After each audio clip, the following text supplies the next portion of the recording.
Hi teacher, I didn't know that my name is Daniel Uria and my code is 116950 and I didn't know that I had to send you the link, the YouTube link.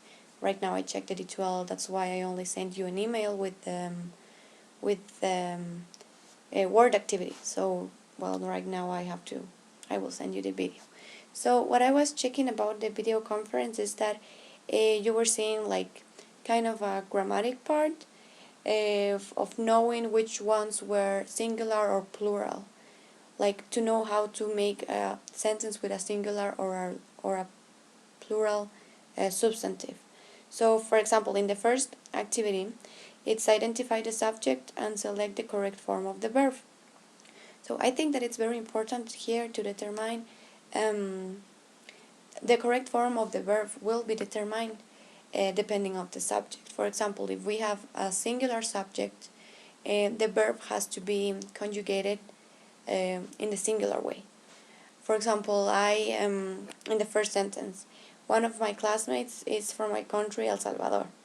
So here the subject. Well, I already corrected all of the sentences, but here the subject is my classmates. That's why it's a singular person, my classmate. So that's why they talk about him. They say one of my classmates is from my country and not my classmates are from my country. And for example, one of the sentences that I found kind of confusing was the one that it said, does anyone know the correct time? Because I didn't know if does anyone knows or anyone know, but later I realized that anyone is a plural. It's not like a singular thing, it's a plural. That's why I put does anyone know? I am not 100% sure if I'm right or wrong, but I think that I have to check that good because I'm not 100% sure. So in the next activities, so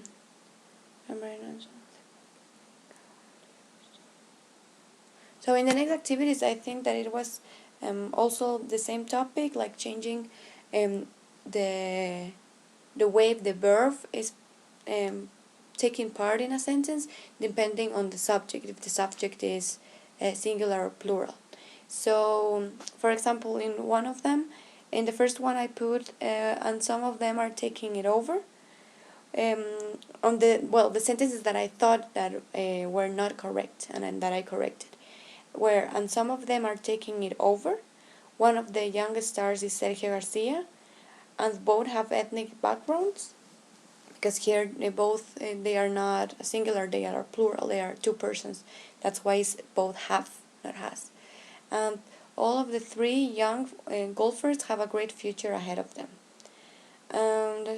Fragments, and if so, correct. Okay, so in the third part of the exercises, here the instruction was decided the following sentences are fragments, and if so, correct them. So the ones that I corrected were Jose and Jim are the smartest students in the class. Here we are using the way the verb is are because they are two persons. So they are two persons, so they are not like a singular. The verb has to be conjugated in plural in order to the sentence to be correct. Also, the baby is finally sleepy.